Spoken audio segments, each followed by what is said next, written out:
Hi there, today we visit the Great Sphinx of Giza. The Great Sphinx of Giza is a limestone statue of a reclining sphinx, a mythical creature, with the head of a human and the body of a lion. Facing directly from west to east, it stands on the Giza Plateau, on the west bank of the Nile, in Giza, Egypt. The face of the Sphinx appears to represent the pharaoh, Khafre.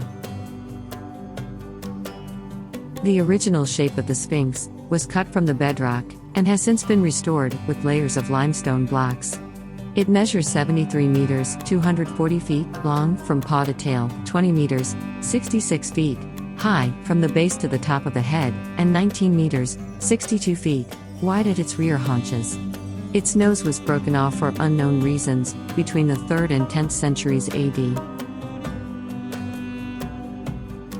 The Sphinx is the oldest known monumental sculpture in Egypt and one of the most recognizable statues in the world. The archaeological evidence suggests that it was created by ancient Egyptians of the Old Kingdom during the reign of Khafre, 2558 to 2532 BC. The Great Sphinx of Giza is one of the UNESCO World Heritage Sites in Egypt.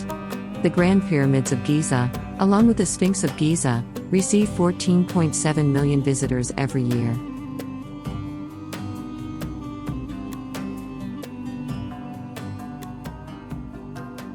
Thank you for joining us in our journey to explore our world. We hope to see you again.